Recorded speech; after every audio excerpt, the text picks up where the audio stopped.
I'm Guy Kestevan. I've been a professional mountain bike and kit tester for nearly 28 years. This is the Trek Top Fuel. This is the Specialized Epic 8 Evo. Both bikes with 130mm of front travel, 120mm of rear travel, very much in that lightweight, fast trail, XC, downcountry category. But on the trail, these are both distinctively different bikes with pluses and minuses from both offerings. So what are those? How are you going to notice those on the trail? And which is likely to suit you? So the idea for today is just to give you more of a feel for how these two different bikes ride, because they are so similar on paper in terms of geometry and travel. But the first bit of admin to get out of the way is neither of these bikes are spec. Top Fuel that I'm on is a complete custom build. If you've watched my Twisted Trek builds, you'll know it's a little bit freaky in places, things like a Manitou fork on there. And Ryan, oh no, hang on, you're on the Trek. I'm on the Trek. Then I'm on the Epic at the moment, but it's been tweaked a little bit. It's not running the XO axis that it should be. It's got a TRP drivetrain on there. It's a long-term test kit. And but what I have done is made sure they're roughly the same weight as they should be in this spec. So this is the Epic 8 Evo Pro, which is 8 grand. And then Ryan will be riding Trek Top Fuel 9.9, which is 8.5. But apart from the Trek having rock shocks and the Epic having Fox, very similar spec levels really. Both carbon wheels, bit of carbon trim, and both really for a similar purpose. Anyway, I'm going to die if I carry on riding one-handed much longer. So I'm going to put the camera down and we'll get into some riding footage, see how they compare on the trail. So these two bikes, super similar in terms of being 130mm front, 120mm rear, but coming at it from quite different angles. Epic Evo is a cross-country bike, lightweight, 2,200 gram frame with a flex stay, directly descended from that Epic cross-country bike. So Specialized flex stay, no pivots in the back, Trek pivot on the axle there, and a full linkage driven shock inside the mainframe. So that's much more of a trail bike that's been lightened up for this generation. I mean, Top Fuel always used to be Trek's race bike, but now it's kind of become their lightweight trail bike. Although, this, like I say, this version is 200 grams lighter than the previous one. But despite the different approaches, both bikes very much in this sort of down country, extra capable, cross country, you know, extreme XC, whatever way you want to call it.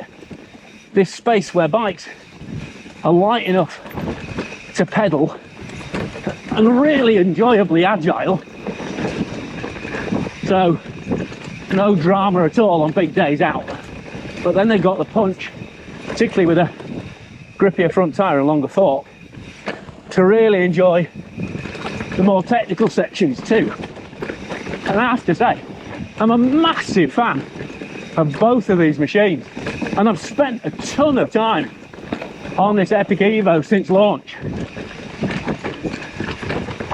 and I haven't done a huge amount to it. I mean, the shock's certainly improved from new. I made a slight tweak to it in terms of pulling some spaces out of it, so it wasn't quite as progressive, and it was really tight when it was fresh. So quite a clattery bike, and it still definitely feels, well, in my mind, it definitely feels more taut.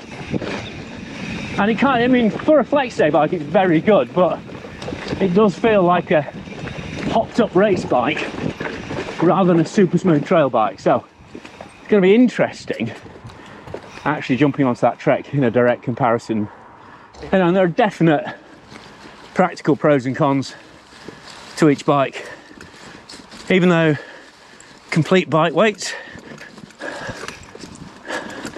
for those two specs I mentioned earlier, so about 300 grams in it. It's Specialized had surprisingly lighter frame, lighter bike,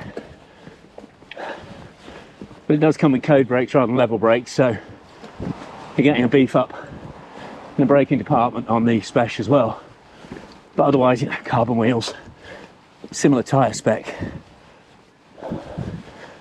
And also, Spec is 500 quid cheaper. You get that little swap tool in the stem there. And, talking of SWAT, their internal storage on Specialized is a lot better than on the Trek. Trek have tidied theirs up, but it's still pretty shallow.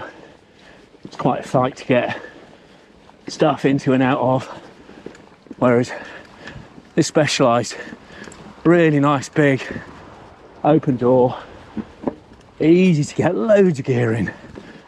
Regularly carried like tube, tools, food, even a SWAT jacket, coat inside this with no drama.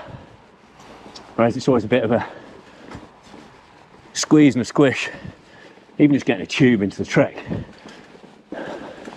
But this is really kind of as far as you'll go with the Spec in terms of rowdiness. Over a 130mm fork, that back end is really going to be up against it. Whereas on the Trek, you can go to 130mm just by changing the stroke of the shock internally, and it'll take a 140mm fork, or if you mullet it out using the geometry adjust to level the angles, you can go to 150mm fork with a 27.5-inch rear, which is something I'm going to be exploring later, that makes it into a proper full-on trail bike, really. So they're kind of the Venn diagrams cross over at this point, but they're quite diverse in terms of potential. This is really easy to make lighter and properly blow up a race on with a super light frame set. Whereas the Trek, although it will go light, and Evie Richards actually raced one at the last World Cup, it's definitely more planted in the trail camp in terms of overall ride and character.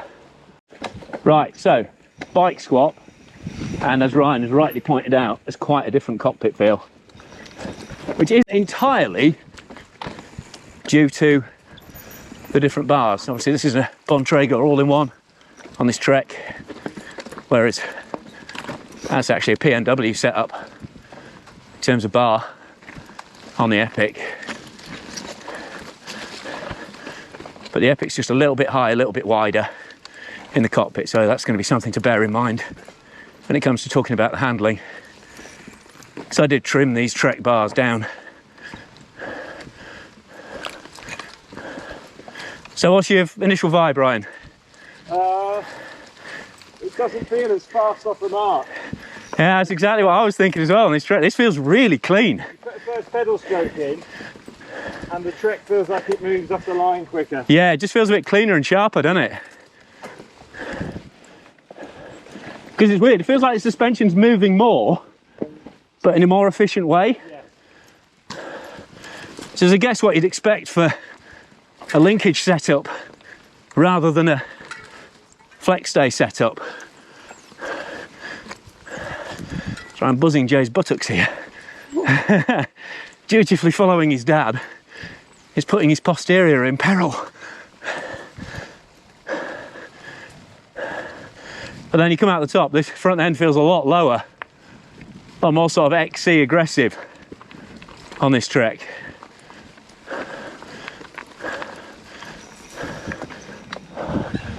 Oh, Ryan's straight in. Where's he going to take us?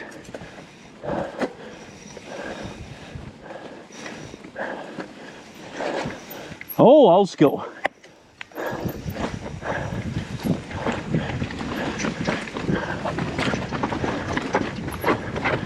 Again, it just feels like there's more sort of a spring situation going on with the Epic and more of a kind of suspension dampers vibe with the top fuel. It's much sort of clearer.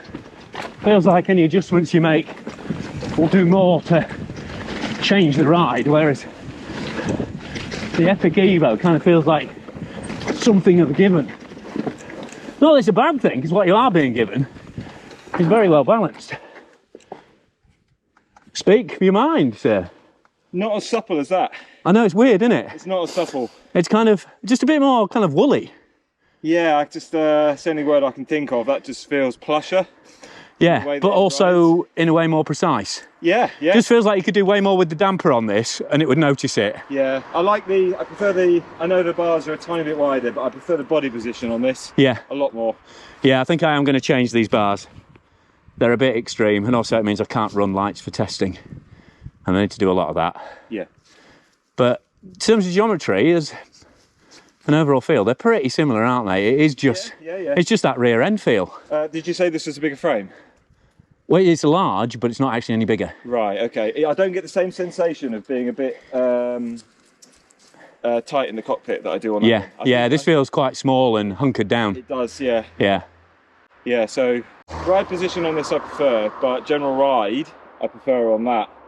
Cool. Yeah, okay. Yeah, more supple, quicker off the mark, which is what you want it to be. So you're buying a really light exactly. ride. Which is interesting considering the frame's heavier, and there's actually potential for more travel on this. But yeah, it's interesting.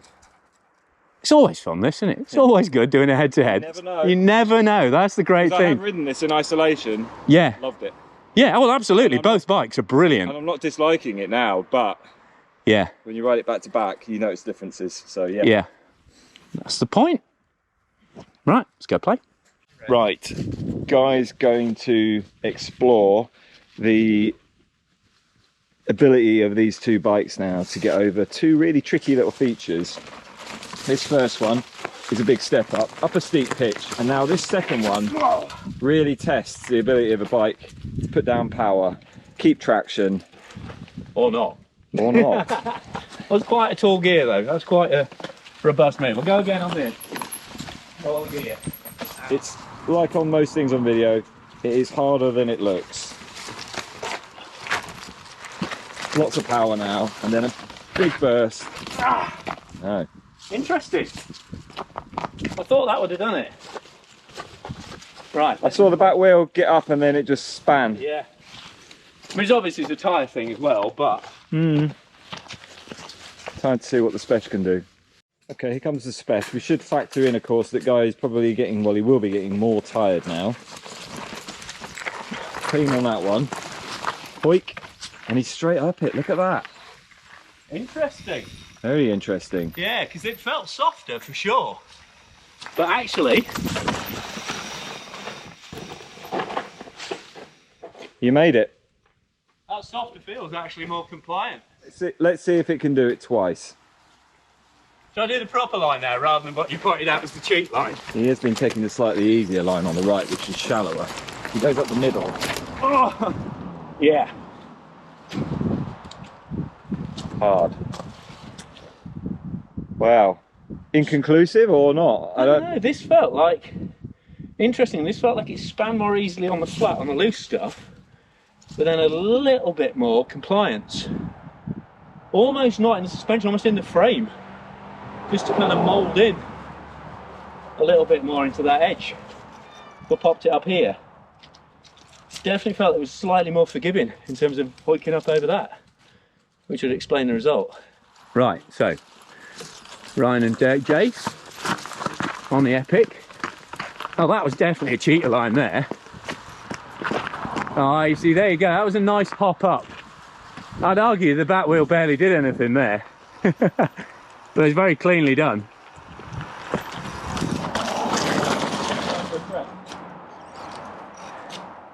Okay.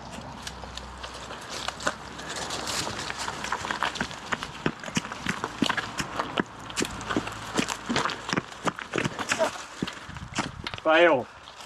Yeah.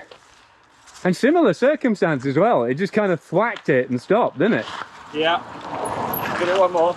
Yep. So if you ever wondered what bike testing kind of entails, there is a lot of this going on. Just swapping bikes backwards. It's where you learn so much about different bikes, is just keep chunking away at the same obstacles, and often, like in this case, what you feel might not always play out on the trail. I think Ryan's feeling you feeling your ride from yesterday? Yeah. Well, this is worth filming in itself. Come on, Jay, get him moving.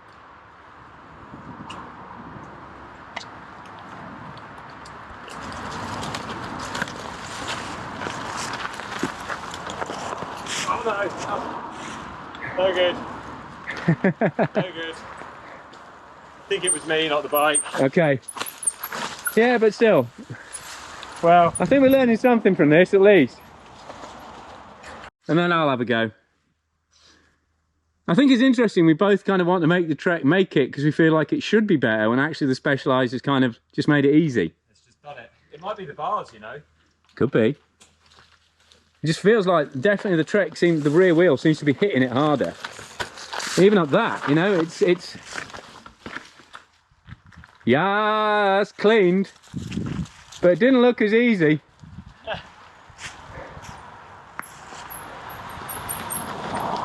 Nice work. Yeah. Sensations from the saddle? Yeah, I don't think the bars help, actually, when you've really got to okay. manoeuvre the bike like that. But they both put down power in this section brilliantly. Yeah. I mean, And just having a lighter bike really makes a difference in acceleration as well. And if you want to do something that requires a bit of agility, then yeah, you can. Yeah, because we normally do this after what we call Only the Lonely, which is all the way up the red descent backwards. Which is an at night when you know no one else is riding thing, hence Only the Lonely. But we normally hit this when we're pretty fatigued. So, yeah. But yeah, interesting. I'm going to have another go on the trek though. Make it work. Right, in terms of successful climbs, it's 2-1 to the Specialized at the moment. Can go and make it a draw. He cannot. Damn it. Or the trek cannot. It did feel better with the shock more open. Just opened the gate on the shock there, so it was smoother. I mean, both bikes have got adjustment in terms of the low speed compression on them. I opened it more and it did feel grippier there.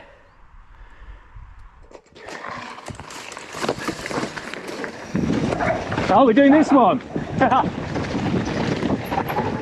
I actually thought we were doing the red return. Never mind, this is nice and chunky. This does feel like it's just lovely and relaxed. Tracking the ground down here.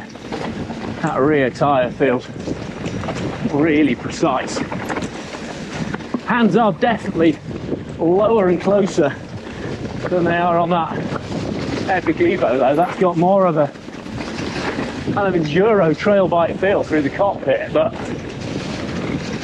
this does feel like a really well sorted. Oh, hello Jake.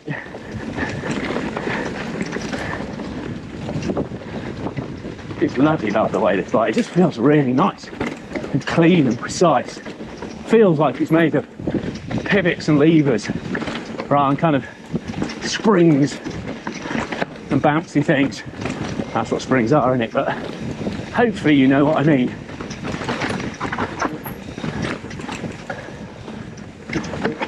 Whoa!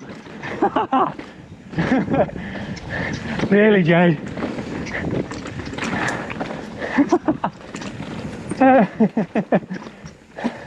Jay proper brake checked me at the top of the drop-in. It's like Yolanda Neff and Prevost at the Olympics all over again. Well, yeah, still feels really precise, but I really want to change the cockpit on this now to something a little higher, yeah, a little more traily. yeah. It reminds me of when we rode the Scott with the 130mm fork and then the race Scott. Yeah. Yeah. Totally different. But this is very clean feeling, isn't it? Yeah. This feels quite like it's at the limits of its suspension a lot of the time. Yeah, okay. Quite firm. Yeah, I mean this feels firm, but definitely not the limit.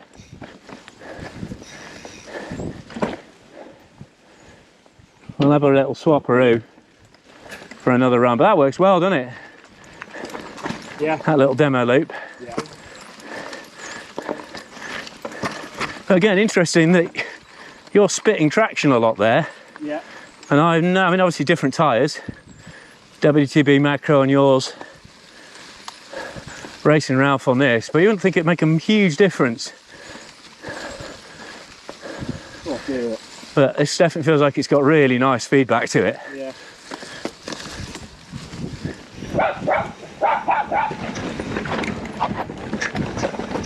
And as I said at the start, you know, that is one of the pitfalls of essentially we're testing frames here rather than complete bikes, but getting hold of complete bikes it can be quite tricky at the moment. But definitely through. Oh, Hello. that's not meant to happen. Look at me. Stop. No. Marooned. I've started doing that line as well recently.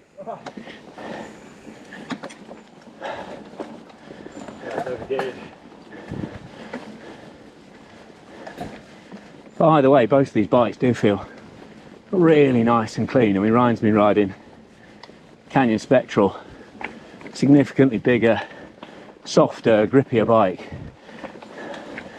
and switching onto something tight and light like these really does make a difference. Certainly been my way of cheating on our regular Thursday night rides recently. So both are positioned really well. If you want to ride trail aggressively but you're struggling on the climbs, whether that's because you're riding with fitter people or maybe even riding with e-bikers, this lightweight, efficient trail style is a really good way to kind of level the playing field some. Right, the last comparative run. Oh yeah, this down here, this does feel, it feels like a soft tail, doesn't it? It just feels like it's getting held up. Ironically, while it seems to flow better over the climbing stuff, certainly under power, it definitely feels like it's being held up more through the rocks than that trek. It feels a lot more flexible and woollier on the trail, as you might expect for a bike that's 500 grams lighter. It's still great. Whoa, Jay. Doing a cracking job of guarding his master's back wheel, is Jay. But this definitely feels more flowy, more flexy than that trek. Oh yeah, getting hung up a bit more there. Again, same fork travel, same rear wheel travel, but not it.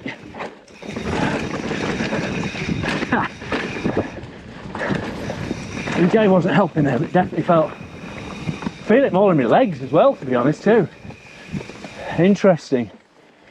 This definitely felt more soft tail than full suspension through there. That was really eye-opening. Mind you, I haven't heard what you've said yet. But more trail bike in body feel. Yes, yeah. Yeah, body position was better. Yeah. More upright, more relaxed.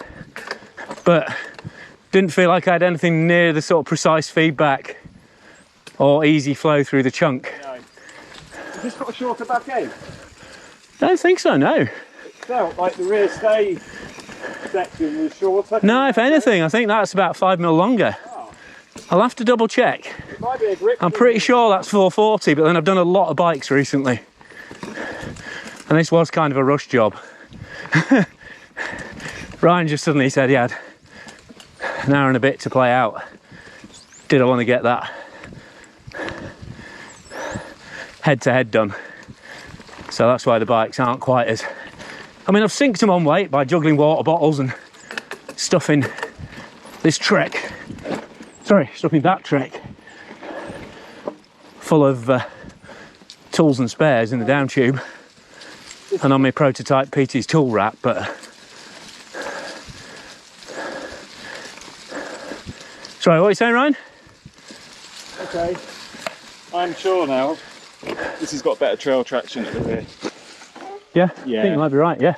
Yeah, I'm sure. Just riding up a couple of those steep bits there with little rocks poking out that you have to sort of go over while you're putting power down. This has got better traction. Yeah, I think it has. And I think that's what I felt coming out of the turns. Okay. It sort of sat into the travel more. Yeah. It gives you a nice little boost as you come out of it. Yeah, but you're quite supported, but it's supple on top of that support. It's like when the ground melts a little bit after it's been frosty. I want that body feel on this bike. Right, sir. That body position on this bike. Yeah, I totally agree. That's the As ideal. much as that bar looks sexy and it's light, I think I'm going to change it out. Certainly doesn't need more control heading into winter. Yeah. Bigger frame, Yeah. I think. Yeah, well, see what the cockpit does. For my That might be enough. my height, I think. I'm just under 6 foot. We'll see what the cockpit does, yeah. Yeah, because like I say, reach is theoretically the same, but that's got a steeper seat angle. So that's going to nudge you forward slightly. That's probably what it is, actually, thinking about it. Right. Last little trot up. Yeah.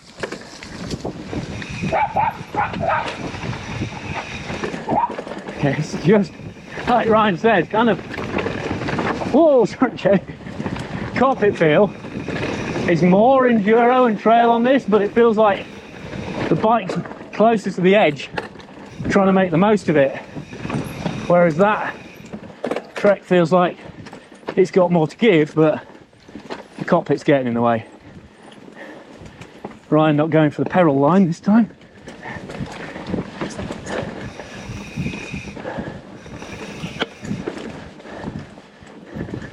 Yeah, it definitely feels softer under power.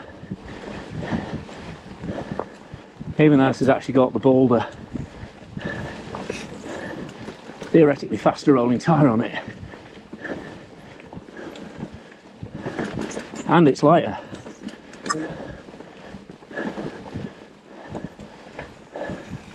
Oh, okay.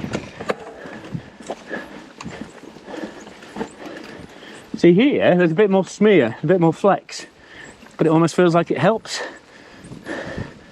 But then you come out the top, it's nowhere near as clean pedalling as that, is it? No.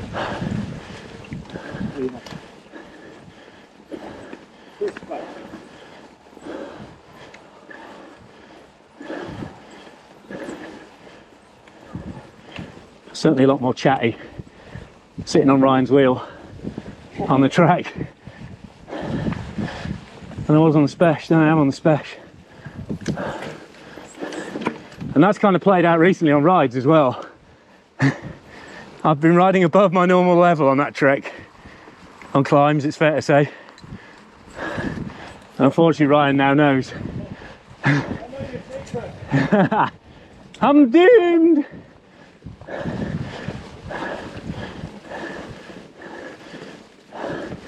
But that's not to say, you know, this really isn't a quick and efficient bike. Still going to feel a lot sharper and faster. Something like a stump jumper.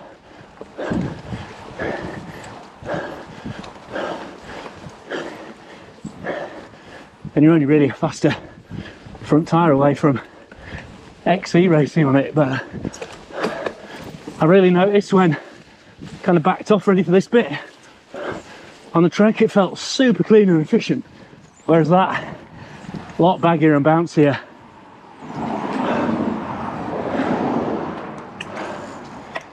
Yeah.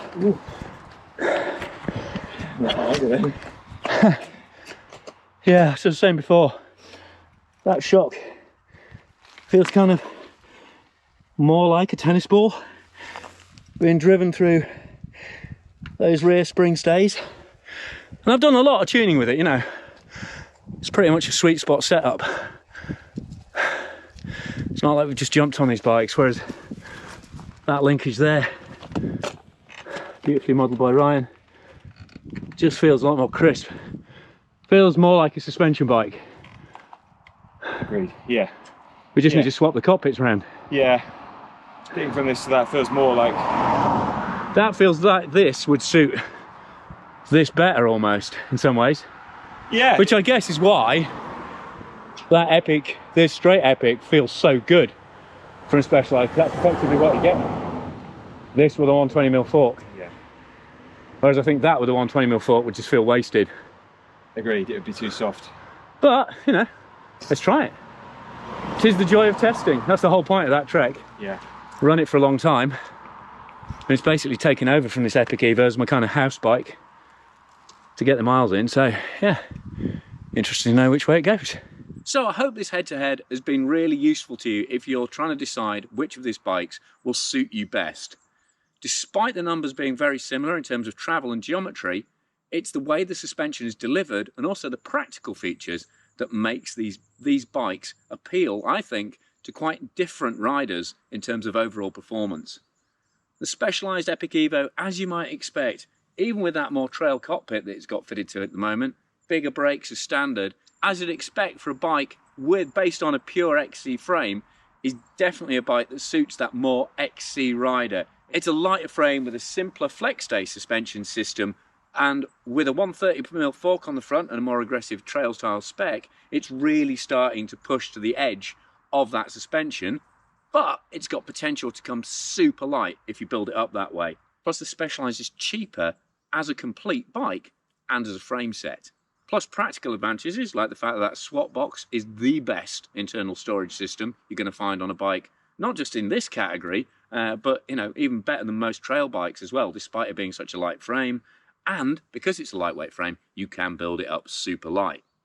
On the other hand, this Trek, although it has been raced at World Cup level by Evie Richards, definitely it's a heavier frame, but that suspension really feels like it's kind of in its sweet spot, even with a 130mm fork.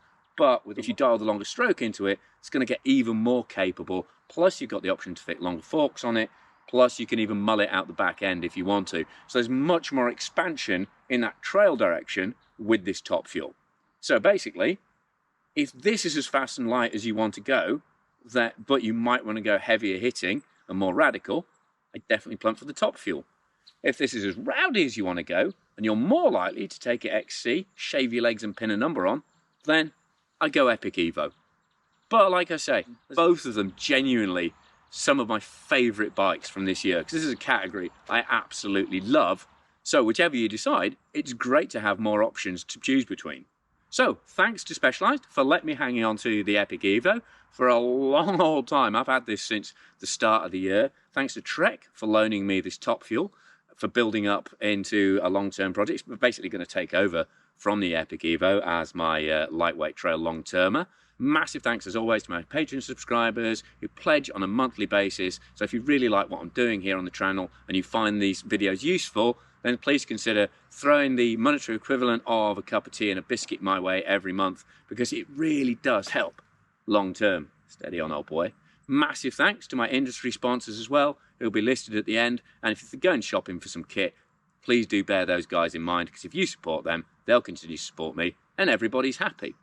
But if you're not shopping or sponsoring, then subscribe, click for notifications, give this video a thumbs up like, and also, more importantly, tell your mates that there's an old bloke standing about in the woods talking about the latest bikes tech and his opinions of them. And, as always, I'd love to hear your opinions on these bikes. Whether you've got these particular bikes, whether you've had previous versions of them, whether your mates have got them. The more feedback we can get in the comments builds a better picture for all the people watching this video and reading those comments, so these reviews are richer overall as a result. But for now, I've been Guy Kestevan on GuyKez TV, talking about the Trek Top Fuel Specialized Epic Evo. And hopefully you've now got a better idea which bike will be the perfect lightweight trail stroke XC machine for you. But to be honest, you're onto a winner with either of them.